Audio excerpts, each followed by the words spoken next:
This episode is brought to you by Zillow. You've probably spent hours Zillowing on Zillow, scrolling through beach houses, looking up the Zestimate of your boss's house. But Zillow is so much more than searching for homes. Now, Zillowing means finding a top agent who's with you all the way, working with a top-rated loan officer to find a mortgage with Zillow Home Loans, and getting into the home of your dreams, whether it's on a beach or not. Zillow, let's get you home. Download the Zillow app today. Zillow Home Loans, NMLS number 10287.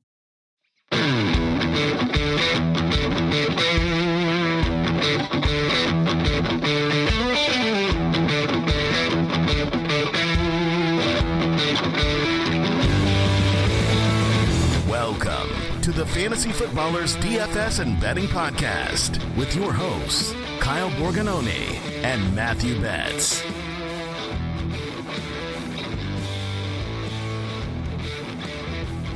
Welcome in, one and all. We're back. It's the Fantasy Footballers DFS and Betting Podcast. I'm your host, Kyle Borgononi, and I am joined, as always, by Matthew. Put all your money bets. All your money this summer into best ball. What could go wrong, Kyle? I mean, are you going to max the BBM or what? You know, I'm not really a max guy. I'm not trying to flex because, listen, everybody has a different bankroll. But when you're saying I can max this thing, all 150 entries, you're just saying you're rolling. And I'm not going to lie. I don't have that kind of cash to throw around. Maybe we can get some from Brooks. What do you think? Brooks has already maxed it out. He actually just donated the money. And he actually said, I don't even want to draft anymore. So, drafting is the part of best ball, but Brooks is just so forward-thinking that he said, I'm not even going to draft her. But, I mean, that's a flex. That really is. You know what Brooks would do if he had enough money to do this, which he does? He would create a burner and do it twice. Just create two accounts, maybe one through a friend or something, and just double max enter Best Ball Mania. But, yes, dude, I am excited, man. It feels like this summer, it's kind of a slow roll, and then eventually you get to a point where you're like, whoa. Tomorrow is July 1st. We're rolling into the 4th of July weekend, which should be great. And then, man, training camps are 2 or 3 weeks away. So it is football time, and I am very excited. On this show, we will be talking about best ball traps. It's a trap! We will be talking some mistakes that we see people make. We make all the time. It's really easy when you're in the middle of a draft to just fall victim to this is who's up next. And this is who I need to draft. This is all I need to do. Betts doesn't make mistakes, but apparently I was just drafting a team and, my bye weeks weren't great, but there are certain bye week bros and gals out there that's the number one thing that they avoid. I don't care in a tournament. I really don't. At that point, it's totally fine. I'm going to be able to mix it up. So we'll talk about some of those. I also can't wait to talk about some of the new formats that we're getting in best ball this year. We're just... over the next couple weeks, get to talk about some different tournaments, including one that Underdog just came out with called Weekly Winners. Have you seen them post about that? It was yesterday. I did see the post. I haven't had much time to actually digest the format and kind of think about how that might change your strategy. My initial thought is it might be good to stack up bye weeks because the idea is, every week there's a payout to first and there's 17 of them. So basically it's you get 17 chances at first.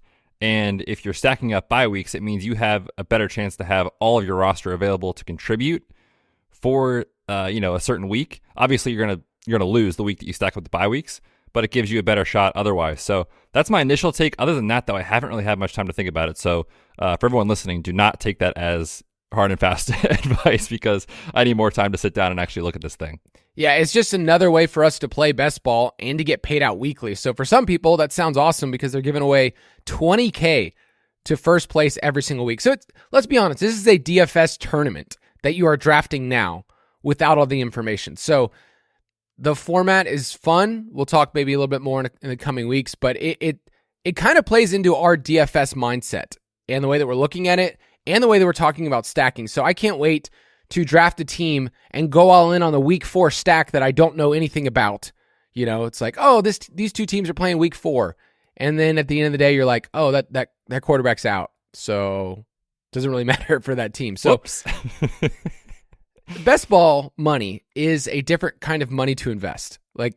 Just to be clear and upfront, this is what we do for a living. This is what we give advice for. It's awesome, especially in the Ultimate Draft Kit Plus. But you're investing money that you might not see a return for 6+ months, and you're banking on a week 17 matchup. So there's just so many things that have to go right. And that's why we like combining the two with the DFS mindset. So we'll definitely be talking about that more. I wanted to quickly, before we go into our traps, talk about some recent rankings changes. We talk all the time that our UDK Plus is always updated in the app. You can kind of see we push some recent changes through. So who are some players that you're wanting people to draft at the end of their drafts and you've kind of adjusted your rankings? We're mostly talking around, pick 200 or later. Yeah, so this is the range that personally I hate taking wide receiver unless it correlates, week 17 or it completes a stack or something like that. But, the hit rate on these guys is generally not good. That said, there are wide receivers that are going in this range of the draft that I think are draftable. Speaking to the New York situation, Wan'Dale Robinson is a guy I kind of thought might be healthier than he is right now at this point in the season, saying, look, we can take him maybe in round, 15, 16, but things are not trending in the right direction. He didn't run any routes at OTAs or minicamp, so that's definitely a negative. And I think the fact that they signed Paris Campbell, they've got Sterling Shepard coming back, Jamison Crowder, whoever else is on the roster, these slot wide receivers, probably tells us we should temper expectations for Wan'Dale. So I have moved him down. His ADP is falling. I've certainly followed the market there. I have moved Paris Campbell up, but disclaimer, I would be very careful chasing Paris Campbell into round 14, 15, where I think he will go over the next 3 to 4 weeks. Look back to last year, the same thing happened, right? We were like, oh, Matt Ryan to Paris Campbell stacks, baby. This is a guy who's averaged 5.5 fantasy points per game in his career. We have a large enough sample size to know kind of who he is. So I have him as a round 18 pick, which means I probably won't get a lot of him. And then I also moved up Darius Slayton, kind of in the same vein. He's been running with the first team this offseason. We talked about the Jalen Hyatt situation on the Dynasty podcast, saying, he's running with the third team. Slayton was out there with Hodgins as the perimeter guys with Paris Campbell in the slot. So Slayton is up for me. Paris Campbell is up a little bit for me. Wan'Dale Robinson is down for me. What's wild about Jalen Hyatt is somebody we talked about Dynasty podcast, and then it was a fade for you. And his ADP, did you see where it's at now? It's at 186. So he's dropped. Yeah, it's sinking like a rock, man. I mean, and that's kind of where I've had him all along. So I have, I think, one share of Jalen Hyatt this summer, and it's when he fell to round 17, 18. I just took him for the first time. I took Daniel Jones, and I was just waiting on a Giants player, and he was dropping below Paris Campbell. So I said, hey, I'm just going to stack him up. But in best ball, people, I don't know if you realize this, it's really hard for players to fall that far unless there's, an injury news or, Dalvin Cook doesn't have a team, those kind of things. It's really easy for players to rise. Like you're seeing that with Paris Campbell. So to drop 50 spots, there was a time where I was saying Jalen Hyatt is one of the highest drafted third round rookie wide receivers ever in best ball. We don't have to say that anymore. He's going in the right range now where I feel fine with the risk. And maybe he's more of a second half guy for this team where you can get some big plays. So that's really what I care about. I have more Darius Slayton than anyone else because dude's going to be on the field. All right. And that's all I really care about.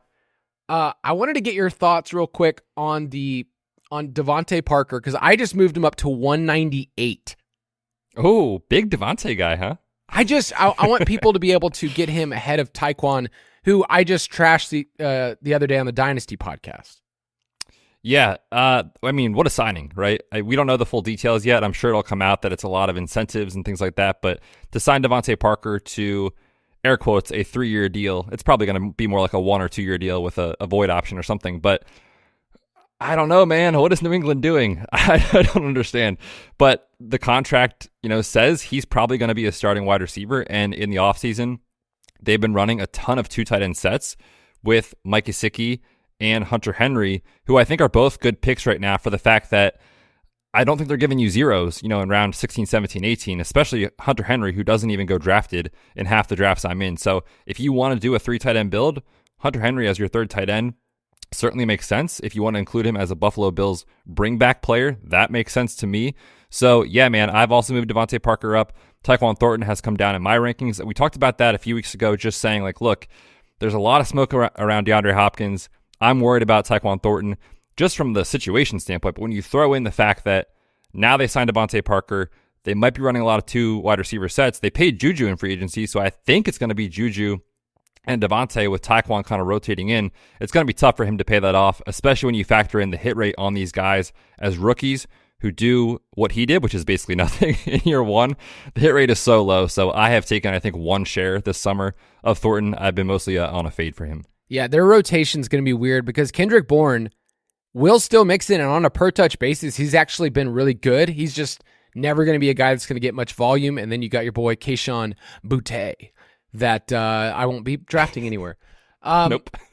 I'll talk later. You know, when I say, ooh, I've moved this guy in my top 200, like, we're saying that you can draft them. We're not saying, please go after this guy. Like, I'm at the end of my drafts, there are so many different players that I get exposure to that are around pick 200. And I'll give some data on that later about traps, because it's rough. You're not probably going to find this year's, Hunter Renfrow from 2 years ago. It's pretty hard to find that. A player that I have inside my top 200 and I am drafting a lot is Clyde Edwards-Helaire. Okay. Tell me if I'm a bit too bullish, bets, on that, because Pacheco, I get why people are excited for him, but Pacheco is going at a place where I just don't feel comfortable at 81st overall. McKinnon is all the way up at 128, and McKinnon's one of those players that if everybody's gone, it's great. If not, you're getting a couple of catches, and his touchdowns last year were alarmingly high through the passing game. And then Clyde Edwards-Helaire is just completely buried. I get they didn't pick up his fifth-year option, but he's somebody that I think can be the RB2 on this team at the end of the year. And if I'm drafting there, I think he's going to have live snaps compared to a ton of other running backs there. So am I bullish on moving CEH in my top 200? I think once you get past 190, 195, anything goes. You know what I mean? Like, as long as you can tell yourself a story where this guy has a path to opportunity, it's a viable round 18 pick. Now, a lot of these guys are going to be misses. Would it shock anyone if Clyde Edwards-Helaire does nothing this year? Of course not, right? But is there a situation where, Pacheco gets injured and they still view McKinnon as just this, kind of scat back, which he has been throughout his career? Sure. Right now, when you look at the depth chart, there isn't much on there to compete with CEH as the guy that could get some usable weeks. And in round 18, that's really all you're asking for is, can I get 3-4 weeks out of this guy on my roster? Maybe there's a scenario, and certainly playing for the Chiefs doesn't hurt. That said, man, the touchdowns just have not been there for the running backs as runners, right? Like, Pacheco, he feels like a hollow pick this year, right? Like, he has to hit 7-8 touchdowns to pay off his ADP. I've been mostly on a fade for him. And when you think about this team with their pass rate over expectation inside the 20, inside the 10-yard line, like, I don't know, man. I'm not in on Chiefs running backs for that reason. And especially on Jerick McKinnon, like you talked about. We spent a lot of time on the Dynasty Show just reminding people, like, where are the ages that these guys fall off? I don't want to be betting on a Jerick McKinnon who's, 30, 31, whatever he is right now, 32 years old at this point in his career. So I get it on CEH. Personally, though, if I'm being honest, I haven't drafted him a bunch. We talked about Jerick McKinnon yesterday on the main show. We had a voicemail question about him. We kind of outlined his, where he's at. It was only $1 million guaranteed. If this was full PPR, I'd be having a different conversation about him because he was number one in the league last year among all running backs in fantasy points per opportunity in PPR leagues. But it's not. It's half PPR. He's going to have some touchdown regression. Okay, let me put this to the test and then we'll move on. Would you rather have CEH or the guys that don't have a team yet? The Leonard Fournette, Ezekiel Elliott, Kareem Hunt. I'm worried about Kareem Hunt. I think Zeke signed somewhere. I think there's a chance Zeke can fall in the end zone 6 or 7 times this year. And if I'm getting that in round 18, then sign me up. Now, I'm not taking Zeke where he goes, which is like 175, 176, somewhere in there. But there's been drafts where it's like, okay, I'm at 195. Zeke's still on the board. I feel confident he's going to sign somewhere and fall in the end zone, so I will pick him. And then, I think Leonard Fournette probably signs with the team too. The efficiency last year was so bad, and the warning signs are there that his best days are behind him. But again, when you're looking at this opportunity cost, that's kind of where I would go and say, like, look, I kind of know what CEH is. I kind of know his situation. I think I'd rather right now gamble that these guys go to a more profitable situation where they can get the goal line roll, whereas in Kansas City, as I talked about, it's Mahomes, and that's basically it. Yeah, I have Zeke ahead of CEH in my ranks, and then Fournette and CEH are like right next to each other. But Hunt, all the news we've gotten from Hunt is that he's wanted to get a deal, and teams are just think he's just dust right now, which is really sad considering he was an awesome player, an awesome in terms of avoiding tackles. So you can get all those rankings. Like we mentioned, the Ultimate Draft Kit Plus, those are always updated. But let's talk some best ball. Best Ball Bonanza.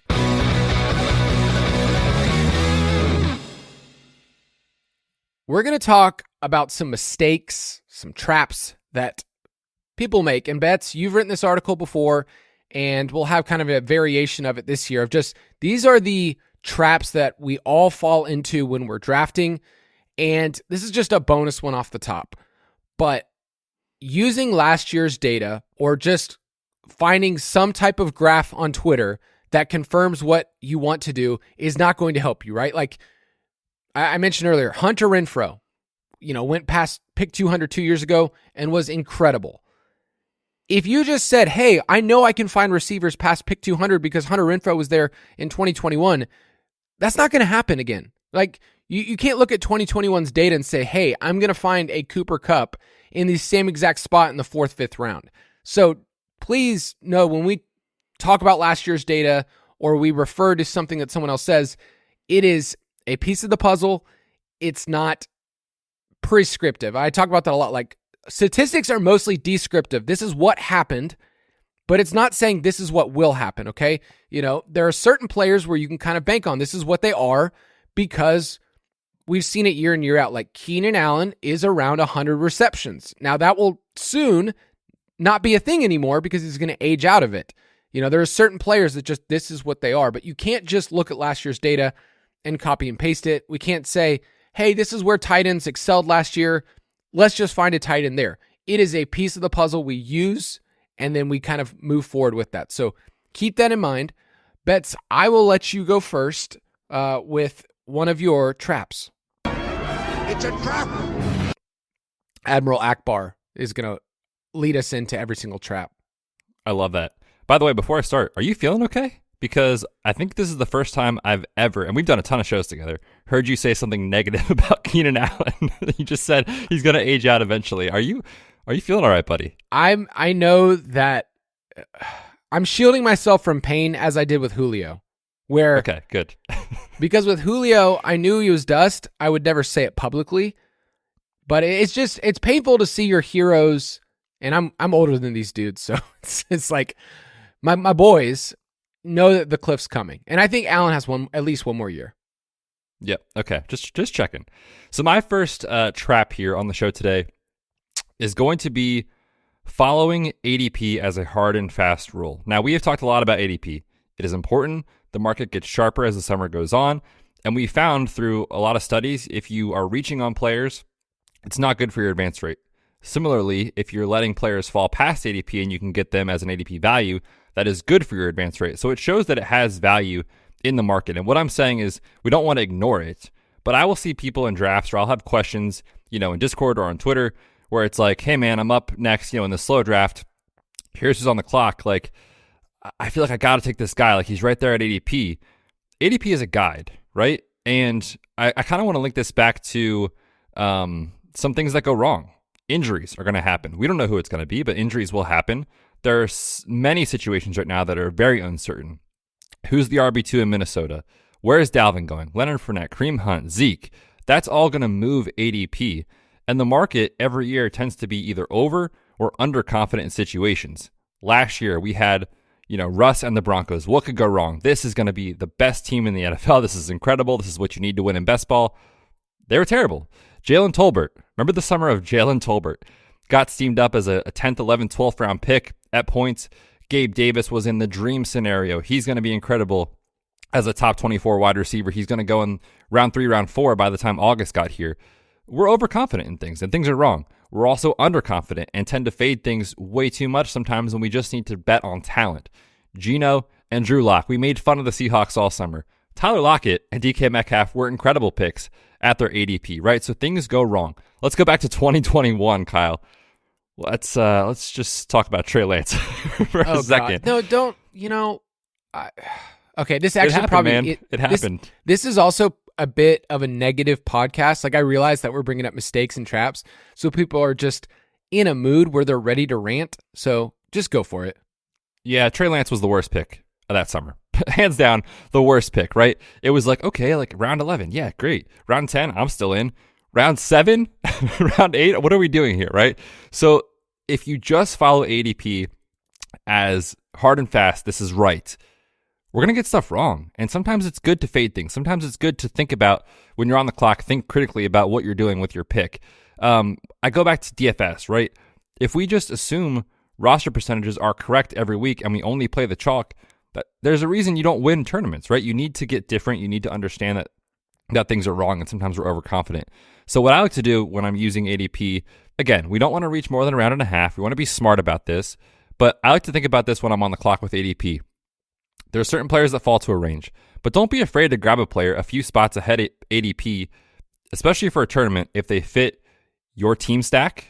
You know, you have a pass catcher, you have their quarterback, whatever. They're part of your week 17 game stack, or he fits what you need from a roster construction standpoint, meaning, you know, you've got a 0 RB build, you've already got 6 wide receivers. You should probably side with the running back in that situation, right? One example that I think about is, let's say you pick 12th overall. You know, at the turn, you pick Amon-Ra and CD. They've got great week 17 correlation. They're great picks. Then you get to picks 36 and 37, and the following names could be there. Like, what if Deebo Samuel falls? What if Amari Cooper falls? Lamar Jackson could fall to you. Najee Harris, Travis Etienne, Christian Watson. Those are all possible picks there. But Jahmyr Gibbs is at pick 41. If you are betting on that game going off, even if you don't think Gibbs is a better quote-unquote player, a better pick than Amari Cooper, than Keenan Allen, whoever you want to put there, I think we should pick Jahmyr Gibbs, right? You're betting on that game. You're betting on the Lions anyway. So it makes sense to use that and kind of use it as a tiebreaker. So my thing is just, ADP matters, but it is not gospel, and we want to make sure that we're thinking critically when we're on the clock. Yeah, I think when you get to, you know, rounds 4 or 5, like, you've established the foundation of your team, you're starting to understand what the roster construction should look like for your team. Okay, so if you went wide receiver, you then are telling yourself, okay, I'm probably not going to have an elite tight end here unless you really like Mark Andrews and it gets to you. What's probably going to happen is that you are going to have to start betting on offenses and betting on teams and going in that direction rather than just saying, I'm going to look at the ADP and based on my roster construction, this is what I need. I think that's the fallacy of roster construction is, I went this way early, therefore I have to go this way here, when it's more of betting on what archetypes and what type of team I want at the very end.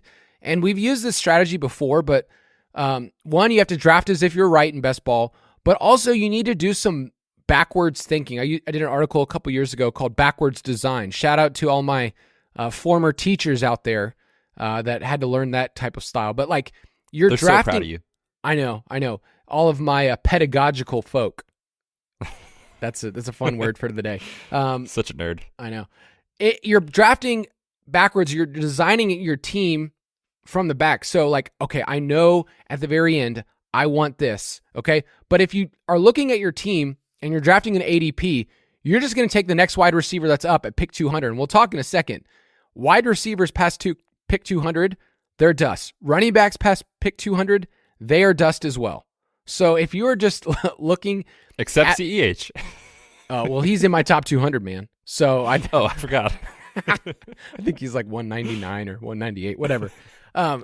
So I agree with you. I think it's easy. That's the easiest trap to fall into because we have an app in front of us that's color coded that tells us who the next person's at. But I mean, we'll talk when you get to 170, 180 with wide receivers even. It's bad. Like, I have a team right now where I'm drafting and I'm kind of short on wide receivers. And I think this is a mistake I've made. And I look at who's on the board and I have to ask myself, did I construct my team the right way? Because what's on the board right now is just quarterbacks and running backs. And my team's basically done in those. Like, they already have 2 elite quarterbacks and I'm almost done at running back. So then you kind of ask yourself, if you just follow ADP sometimes, you will come up very short at the very end. And it feels like your last 2 or 3 picks end up being, I guess these guys I need to put on my roster. I guess I need a wide receiver 6 now, when, earlier you can kind of work backwards and think differently. So I'm with you, my friend. let's talk about wide receivers, because I think their ADPs are the most deceiving. And especially this year, like with wide receivers being pushed up, do you think, this is more philosophical, so let's go really deep here. Do you think that that's what we've all bought into, and I'm including myself in, is just, this is just the way we should go this year with wide receivers going up? I think there's a point where it's correct. Like there's, we want to be careful about small sample sizes, but we've got 3 straight years showing like wide receiver heavy teams have done extremely well, and teams that spend lower draft capital in general on running back have done much better. And that's been pretty consistent. So I think it's right. And especially like you talked about with the landscape of wide receiver after, pick 100-ish, like the Juju, Michael Thomas tier, like after that, man, it's like, I don't know if Jonathan Mingo is going to be good. Like, I don't want to take Jalen Hyatt. Like these guys are just so thin and feel fragile that I don't want to be picking my wide receiver 4 or my wide receiver 5, truthfully, in that range. So I want to be done with wide receiver before I get there. So even though this is what everyone's doing, I feel like it's right. You know what I mean? Like I feel like it's kind of one of those situations where we can identify other spots in the draft from an ADP standpoint, from a roster construction standpoint, to get different. And I don't want to be the one that's like competing with, teams that start their draft with 3 wide receivers in the first 5 rounds. And I'm like, sweet, man, I'm going to get you with Jonathan Mingo and Jalen Hyatt. Watch out. Like my team's dust, right? It's dud. So I think that is right. All right, we'll take a quick break and we'll come right back.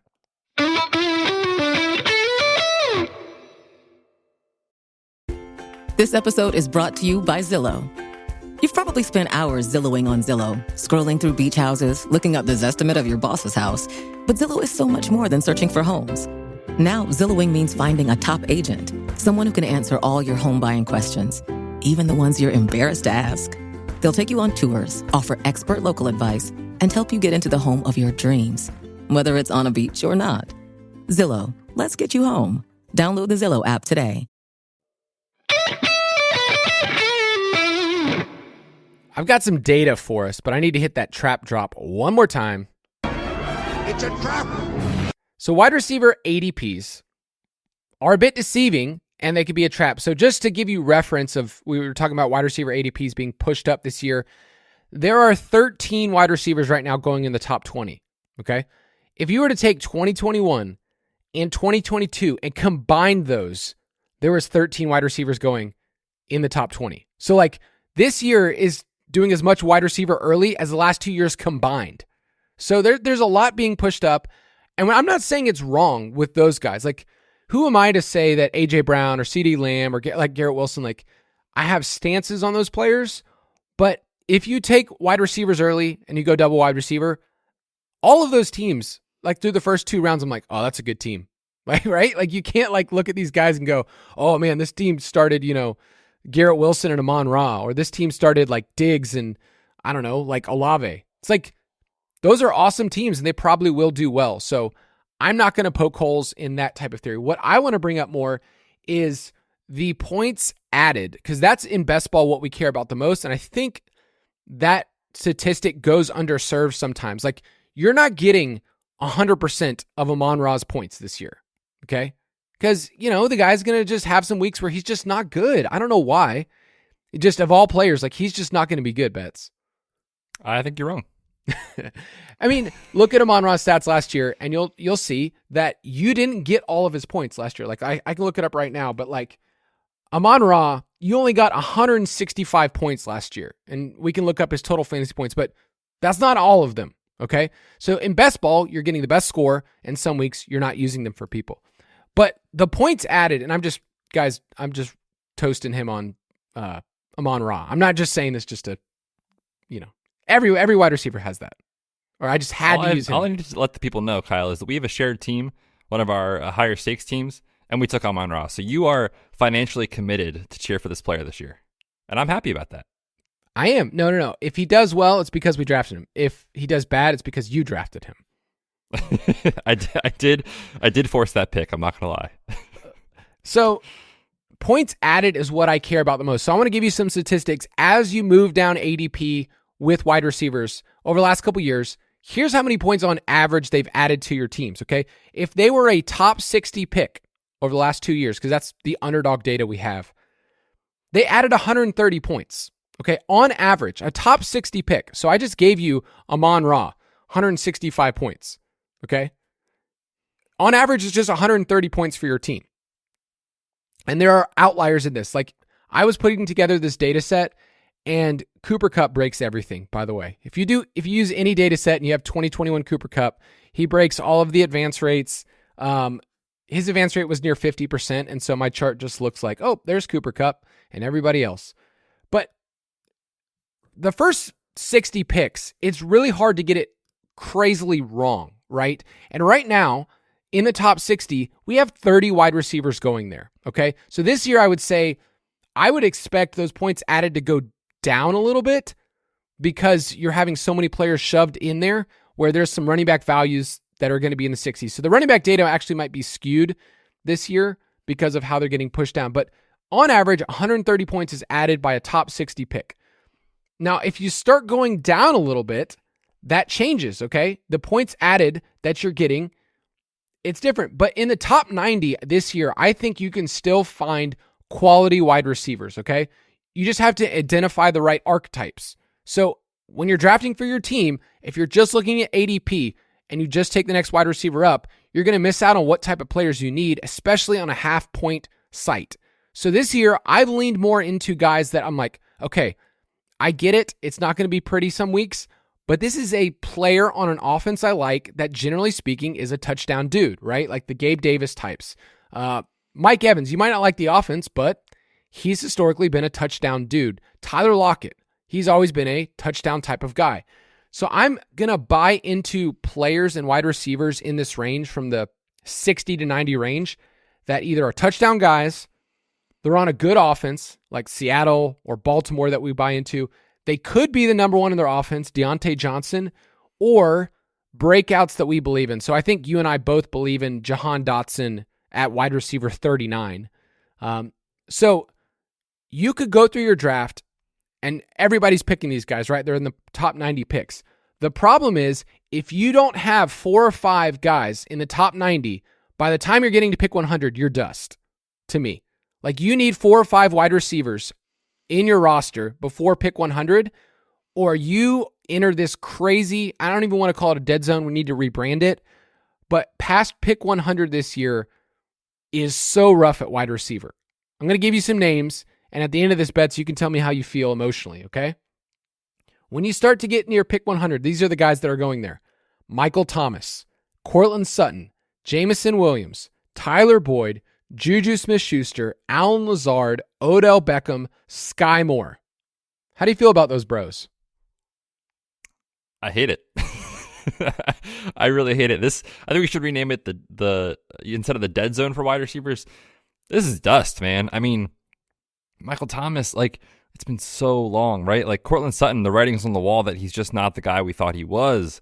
Tyler Boyd's competing with, two of the arguably the best wide receiver 1-2 combo in the NFL. Juju hasn't practiced since becoming a Patriot. Like Allen Lazard, yeah, he'll probably catch 6 touchdowns, whatever. Like Odell, we haven't seen it, right? These guys are. This is gross, Kyle. Now I'm in a bad mood. Thanks a lot. It's so I can go down a little bit further when you get to pick 120. My point in bringing this up is the trap is not only are wide receivers here and they're pushed up the board, but I haven't even got my 4th wide receiver. I need to take them. I promise you, when you have teams where you're taking Michael Thomas or Courtland Sutton or Juju as your wide receiver 4, you are not going to be able to compete with these other teams that loaded up on players I identified earlier with those certain archetypes. Over the last 2 years, the average points added for wide receivers picked after pick 100. Okay? Here's how it drops off. I said before, the average was 130 for a top 60 pick. For past pick 100, it's 31 points. That's the average that is helping your roster. For reference, okay? For reference, last year, Randall Cobb added 34 points to rosters. Do you remember what Randall Cobb what did he even do last year? I don't even remember. Dude, I think he was just out there running around and was just like happy to be there. I mean, it just happened to be with Rodgers. It's his boy. It's rough. It's really rough, people. And so my advice, once again, is that do not fall into the ADP trap of wide receivers. this is a range where I was looking at my exposures and I said, okay, do I actually do this? Because it's one thing to say it on a podcast, but I looked at my exposures and I said, am I taking wide receivers between wide receiver 40, where is it at? 47 for Michael Thomas and wide receiver 58, which is Darnell Mooney. So between picks 92 through 125, do I have high exposures? And there's only 2 of them that are even showing up in my top 15. Okay. It's Michael Gallup, who has kind of slowly risen in ADP, and I'm buying into the Dallas offense.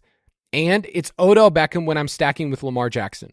And that's it. Like, I'm not taking, I have some one-offs, of course, but I'm not taking the guys in these range because I feel like the added points for my team drops off so significantly.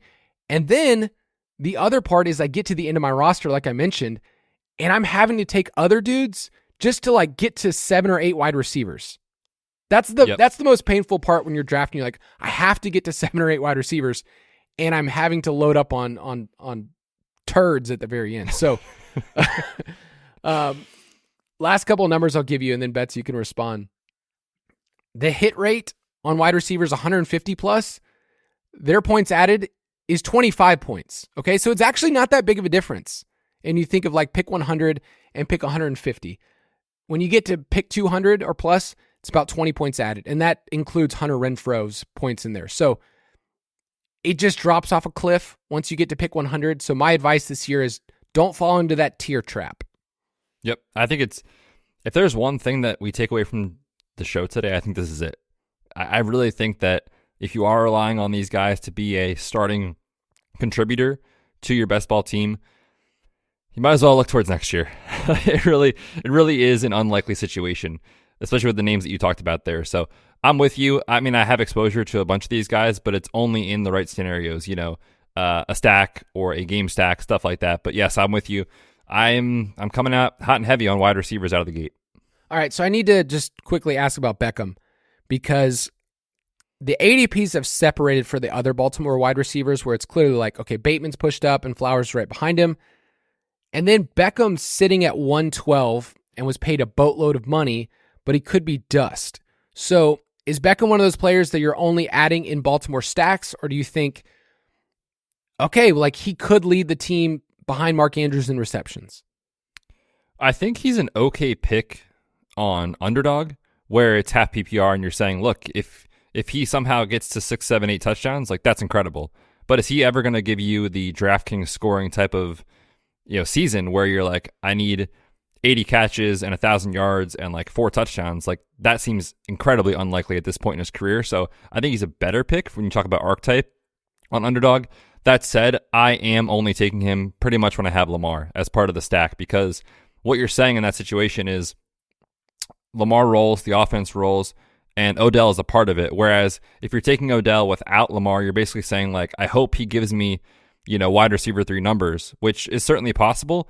But I feel like correlating that bet makes a lot of sense. So I'm with you in that aspect of taking him only when I have Lamar as part of the stack.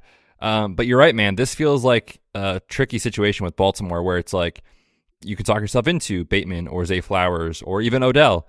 But I keep coming back to Mark Andrews as he is an alpha. He is the wide receiver 1. He's the dude. So I've been taking a ton of Mark Andrews, and I've sort of cooled on these other guys when I don't have Lamar, just because, Bateman with the foot issue still going on. Zay Flowers is a rookie. And then Odell, obviously the concerns are well documented at this point. And everyone probably knows that we're always high on the Ravens almost every year. And this year I feel like it's just going to be such a fun case study to watch what they do with the offense. And you could have multiple players pay off. It's just really hard to separate the wide receivers. Like Todd Monken's offense have always been wide receiver heavy. And now we have a team that's never been wide receiver heavy. So it's just going to be interesting to look at the end of the year. I think one of those wide receivers will be a smash pick going near pick 90. And then, it could be Beckham at one. But I want to bet on that offense. And that's what I'm doing there. I'm not saying, one of those guys can separate from the others or that they're better. I don't know the answer. But I think that you're going to get a win rate player if they have an outlier, type of, season, or if Lamar just somehow leads the league in passing touchdowns bets. I was just going to bring that up. If you really do want to bet on the Ravens, His line was 75-1 to lead the NFL in passing touchdowns. Now, look, that's unlikely to happen. There's a reason those odds exist. But this is an incredible value play when you think about the talent that is surrounded around him, the offensive coordinator. And when I look at this betting in the long shot market, I'm looking to see, does this player hit an 85th, 90th percentile outcome? And Lamar Jackson has already led the NFL in passing touchdowns. The fact that he is priced with CJ Stroud, Bryce Young, Derek Carr, the list goes on, guys like that, Jimmy G. Jimmy G is not leading the NFL passing touchdowns. There's 0% chance of that happening. So I'm going to bet on Lamar at 75-1. If that still exists on DraftKings, that is one that we gave out in our Discord about a week ago. Wasn't Baker right next to him too? Yeah, the odds were just silly. Yeah, that's stupid. All right, you get to go next, Bets. It's a trap. All right. It is almost July. Technically, it's still June. And we have no idea what's happening this NFL season, Kyle. Am I right? I mean, we get stuff wrong on the DFS show all the time. We get stuff wrong when you think about the market with ADP and player takes and coaching changes. Truthfully, the more that you embrace that we don't actually know what's going to happen, I think you can open your mind to be a better best ball drafter, meaning it's okay to have player takes. It's good to buy into offenses you trust, stuff like that. But you should question ADPs. We already talked about that. You should question where the market's over or underconfident. And I think one trap is overvaluing a player's week one outlook and or their projected playing time. You know, like I said, it's June, man. Injuries are going to happen. Players are going to lose their starting job. Players will decline, stuff like that. And where the money is so top heavy in weeks, 15, 16, 17 in the playoffs, and especially in week 17, I want to be betting on good roster construction, correlation, and trying to identify upside cases for players, not the safe picks. So when I'm looking at, tournament style drafting, there's a lot of guys right now that look pretty good for week one. Cam Akers, right? The Rams pulled a fast one on us last year. He reportedly was behind Kieran Williams in week one, but no one knew about it. Then he was almost out of the league. Then he was incredible. No one knows what Cam Akers is, but right now he looks pretty good for week one. James Conner, right? He's 28 years old. The Cardinals have no one to compete with him for touches. He has to be the guy, right? And we're drafting him week one to be the guy. But is he the guy in week 16, 17 when it matters? He's an older running back. This is a bad team. This is a new coaching staff. There's concerns. Kadarius Toney, he plays for the Chiefs. There's lots of hype right now that he's entering the season as the wide receiver one. If he is so good, why did they draft Rashee Rice? Why do they have Sky Moore? Why all these things, right? Like Kadarius Toney, real quick for Kadarius Toney, he was traded midseason, and sometimes that's tough for guys to get on the field. I understand that. But then he played a few weeks, had a hamstring injury, and came back. And this is weeks after the trade happened. His routes run by week from week 15 on was 3, 9, 15, 6, 12, 3 in the conference championship game. He injured his ankle, and then 5 routes in the Super Bowl. That is wild. I haven't taken Kadarius Toney. I don't know, man. I'm willing to be wrong. But right now he looks like a good pick for week one, right? It's risky. Cortland Sutton, he looks like a good pick for week one, but all of the signs in his profile say he's probably not that dude. He's coming off a career low in yards per catch. His yards per route run number dropped to 1.55. That was 41st among qualifying wide receivers. This is a new coaching staff. The team traded up for Marvin Mims when they already had a deep wide receiver core. There's talk about Fireball Jones already, Tim Patrick. Adam Thielen, he's going to be 33 years old. He signed that silly free agency contract. On paper, he is a starting wide receiver for Carolina. But is Bryce Young even good? Is Adam Thielen still on the field in week 17? Jonathan Mingo, DJ Chark, they also have much higher upside than Adam Thielen. Last one I'll talk to, Jamal Williams, 28 years old, goes to New Orleans. We all think Alvin Kamara is getting suspended. I still think that's probably more likely to happen than not. Is it 4 games? Is it 6 games? Who knows? But when he's out, I do think he's probably the betting favorite to get the most touches in the backfield early on. But Jamal Williams has never been that guy. Before last year, his career high in carries was 153. That jumped all the way to 262. I would bet against that happening again this year, especially because you throw in the fact that Alvin Kamara is going to come back when it matters. And Kendre Miller is a rookie who could emerge when it matters. He has way more upside. So I think identifying players that look good right now but could lose out over the course of the season, especially in tournaments, specifically in tournaments, I think is one way that you can really leverage the field this year. So I am trying not to overvalue week one outlook. Yeah, James Conner is a player that is buried because he's old. He's older, but down the stretch last year, he was really good. It's hard to look at players that have a good opportunity in fantasy football that you can bank on 8+ touchdowns. But at the end of the year, he could just be dust. Like, he could just be like, he's done, and they cut him at the end of this year. And they're moving on, and the team's bad, and they go to Keontae Ingram, or they bring in whoever just to like limp through the end of the year. But right now, you could look at his ADP and say, hey, I could get a steal of a starting running back with, that could get double-digit touchdowns. He really could. I think we could look back and say that.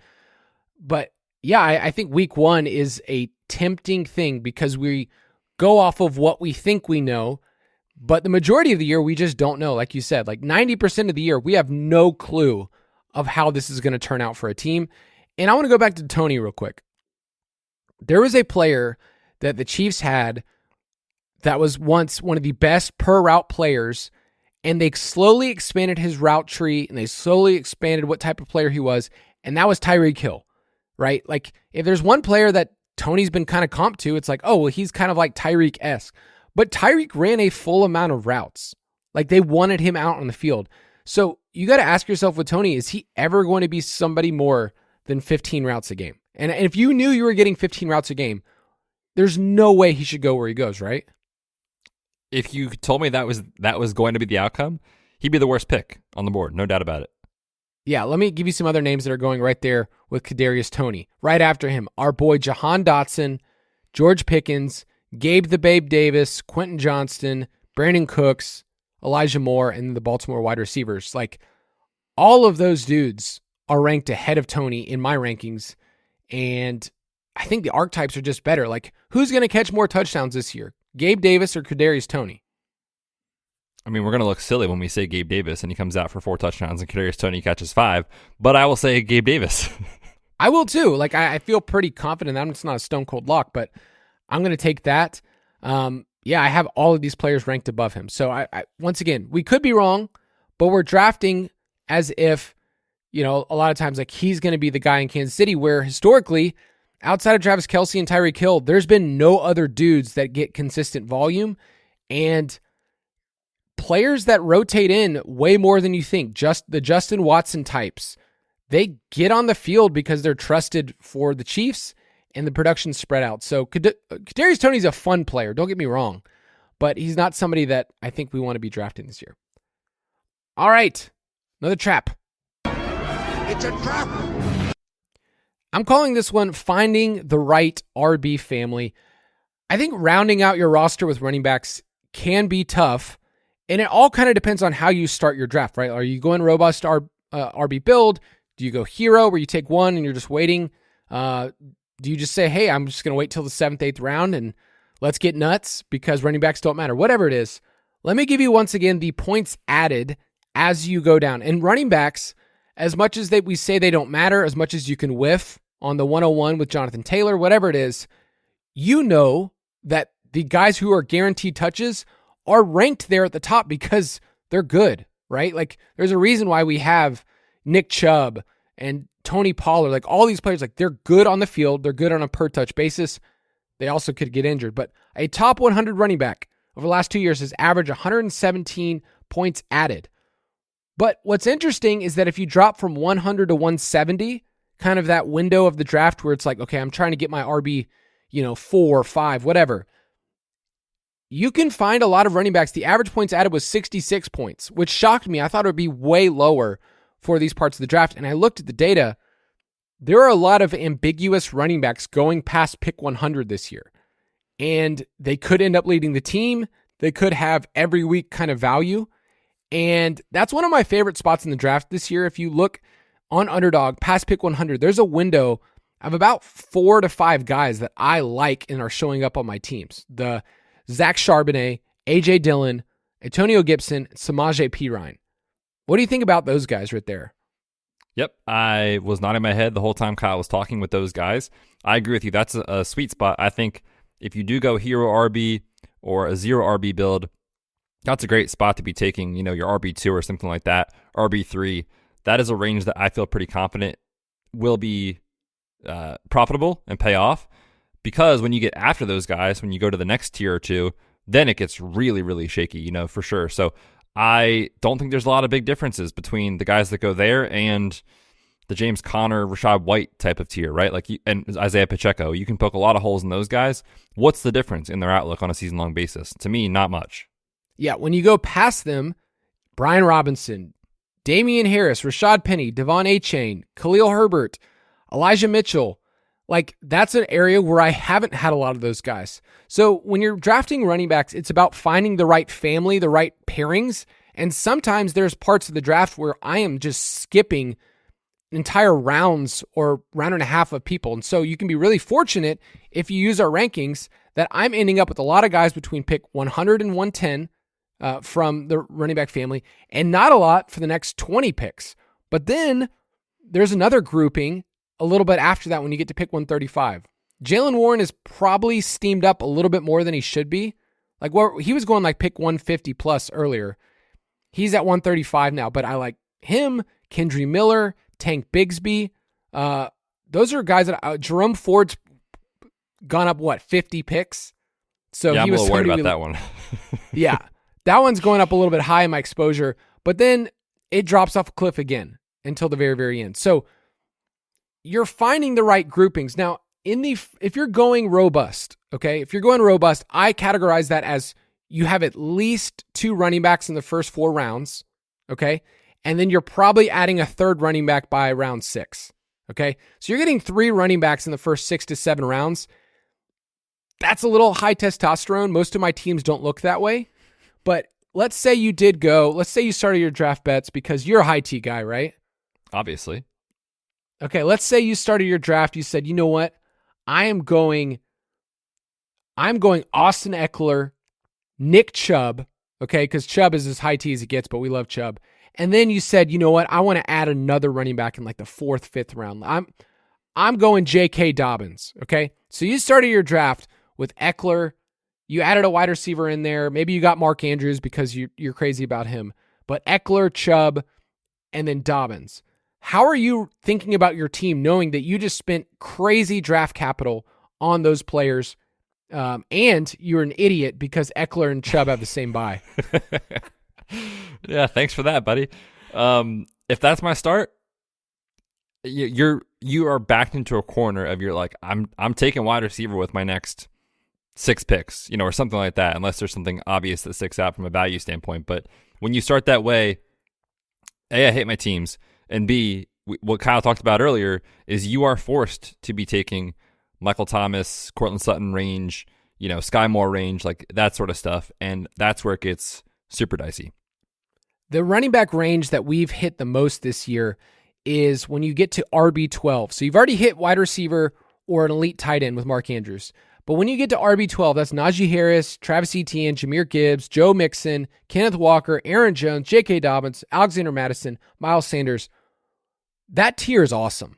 That tier, I think, is one that I will be willing to use. If I've gotten one running back early, I will find another there. So my builds tend to be either 2 in this range from pick 37 to 63, or I've taken one running back and then I just hit one more here because I feel like these guys are being a bit undervalued. We talked about Joe Mixon before as if we knew he's the guy right now, Joe Mixon should not go at pick 50, right? He should go at least 10 more picks ahead if you knew he was the guy on a good Cincinnati offense. So that's kind of the way that I build, is that I want to get one of those elite guys because I know that they're going to, they're going to give me insane amount of points, the Austin Eckler type season. But I'm finding that I can pair them with the right person in this next tier, and I've still been able to hit wide receiver early. I've still been able to get 2 or 3 in the first couple of rounds. And so then I'm making sure that I have my rule that I have 4 or 5 wide receivers before pick 100, and I'm able to build it out. So any thoughts on this kind of second tier range past pick 37? Yeah, I think just from an overall standpoint, what you're saying is correct. You just want to match kind of how you're drafting early with kind of where you're taking your next guys. Meaning, like, if you don't take running backs early, it's okay to double tap in this range. If you already took one, you probably shouldn't take two here, right? Like, that's kind of the take home, is just make sure everything fits together. But to speak to kind of this range here of this kind of next group, there's a lot of guys in here that you can make the case for and make the case against. And I found myself in this range kind of leaning into Jahmyr Gibbs a little bit. We talked about the Lions. I'll take a ton of David Montgomery later, but the love doesn't have to be mutually exclusive. I've also taken a decent amount of Dobbins, just buying into the offense. And I've sort of faded, Miles Sanders. I've been cooling off on Travis Etienne. If he falls into, the 40s, and I've even seen early 50s, like, I'll take him there, obviously. But, this is a good range, I think, to, if you're going wide receiver early, take your RB1 here. Or if you do find someone that you really like and you have one early, I think it's okay to take RB2 here. But I'm with you, man. Like, there's not a huge difference for me in kind of this, like, early range and the end of the range before that. And there's also not a huge difference between Miles Sanders and, Cam Akers or David Montgomery or any of those guys. So just be mindful too of, like, where the tier breaks are, and ask yourself if you can get the same production a round or two later. Yeah, there's buckets in these draft that, we're going to be wrong on some of our rankings, but you just look at the value, and when you combine that with the other positions and the way that you're drafting, I think the board sets up well for someone to ignore a lot of the guys where you're not double tapping the running backs from 67 to 96. Okay, so between running backs 21 and 30, I'm maybe taking one of those guys, and David Montgomery's the one that you and I have talked about the most. I feel like you've been leading that train, but on a touchdown website like this, like, I want players that can get in the end zone on a good offense, and I think he's the one that kind of stands out from this next tier. So that's all I really want to bring up is, like, look at the buckets, find the right family, and then when you start getting later, know that there are a ton of zeros, okay? Over the last 2 years, the average points added past pick 170 is 20 points to your roster. And sometimes that is a big deal because you're finding someone at the end of the year that gets a little bit of playing time and they get a start, and that's fine. Like, Kenneth Gainwell's somebody that I'm like, you know what? It could shake out that he ends up being a starting running back and he's used in a really big way towards the end of the year because Penny's hurt or Swift's ineffective or whatever else is going on. Swift gets hurt. And I think Gainwell is a fun player at the end on an offense we like, and they used him a lot in the playoffs. So it's just mixing and matching those archetypes based on what you have. But yeah, good luck past pick 200 on a running back. They're probably not going to help your roster. So I'm seeing people add their 7th running back past pick 200. It's like, hey, you've actually already hit this. You're a tight end, a third tight end would actually do your roster better because they're going to be live at the end of the year. They could actually get in your flex. And running backs, you're only starting 2. You're only starting 2 of them. So I've had more 5 running back builds this year than I've ever had. And I don't know if that's right, but I've kind of leaned into drafting as if I was right, getting 3 running backs before pick 100 or before pick 110. And then I've kind of rounded out with a couple of guys later on. So I don't know. I think I've been lighter on running backs because wide receivers have been pushed up, but I like where they're going in the buckets. Do you feel that way? Yeah, definitely. And I agree with you. I've had a ton of 5 RB teams. I have a couple of 6, but it's mostly just when I'm hammering away at wide receiver and tight end earlier, or an elite quarterback early, and more when I'm just like, I need to make up for this lack of quality with quantity, so let's roll with it. But I'm with you that, especially in round 17, 18, those guys are all super shaky, even if things go right. Like, even if, Ty Chandler does actually win the RB2 job for Minnesota, there's no guarantee that he's actually good or effective or whatever. But like you say, we've been talking about this, I feel like, all summer, is like, Cade Otton is not giving you a 0. Hunter Henry is not giving you a 0. Isaiah Likely is going to have a couple of weeks if Mark Andrews is out, where he is ranked in weekly rankings as a top 8 tight end. Like, there are guys here that you can find that will give you usable weeks, and I feel somewhat confident that as the landscape stands right now, and this could change, that those guys are just better picks than these running back darts where you're just hoping and praying that they actually work out. Isaiah Likely is such a fun pick, man. In tournaments that you're not drafting Mark Andrews at the very end of your draft list. So he's now right at my top 202, where Otton, likely are players that I just, hey, get them on your rosters at the very, very end with your last pick if you're going 3 tight ends. I'll have them. So last little quick trap. It's a trap. Let's just briefly mention this. We've probably said this way too many times, but the biggest trap is reaching on stacks. That is by far the one that I see the most, where people are giving up 15 to 20 spots in ADP just to complete a stack. So I feel like the data, we've brought this up every single year, but it's just killing your advance rate. For sure. And really the cutoff for a lot of the research is about a round and a half. So yeah, I talked about this with ADP. If you love a guy and he fits your team build and you want to take him 7 spots ahead of ADP, that's fine. Do that. But what we're saying is just more avoiding, I got to go up 2.5 rounds here just to get this wide receiver with my quarterback. There's a reason that player is going, at pick 90. You shouldn't have to pick them at pick 70. And a lot of the data is actually showing if you are doing that, it's just worse than not stacking at all to get your teams through to the playoffs. So I am letting the board fall to me, not reaching on stacks, and making sure that I'm letting these stacks fall to me. And if you are able to build a couple of teams and a couple of players like together, if you have, let's just say, for example, you start your draft with Chase and T. Higgins, there's a better chance that Joe Burrow is going to fall a little bit to you a little bit later. Now, there's always a draft or two where it's like, why is this dude taking Joe Burrow? He doesn't have his top 2 pass catchers. Sure, he's going to stack him up with Irv Smith and just hope for the best. It's not going to work out. But you should make the bet that these guys will fall to you if you already have their stacking partner. So don't reach. Let the board fall to you. If you are reaching more than round and a half, it's probably better to just sit this one out and not stack at all. Yes, I'm seeing it a lot on teams that, they get Justin Jefferson on their team, okay? And he's on that side of the board, right? Like, when you just think about it logically and spatially, like, there are certain players you will never get on different sides of the board. Quarterback can be a little different because if you don't have that pass catcher, a lot of times people will just avoid them and they can slide. But like, I'm in a draft where, of course, Jefferson went, the top 2 picks, and I'm not going to put this person on blast or anything, but Kirk Cousins' ADP is 111 and they took him at 90 just because they had to complete the stack. So it's like, hey, you are really reaching there. Like, no, they took him at 95. So it was still a good 20 picks before where he's going. So keep that in mind. You don't have to complete it. In fact, we want stacks that actually bring along one of the players with them. So, Justin Jefferson is hopefully bringing along Kirk Cousins with him. So you drafting him 15 spots ahead isn't actually helping your team. It's actually hurting you because you're missing out on some of those other values, including, like I mentioned earlier, you need to get a certain number of wide receivers before pick 100. And so I'm looking at this team and they start off the draft just totally fine. It's hard to pick holes in other parts, but like, this team's relying on Jameson Williams to be their wide receiver 4.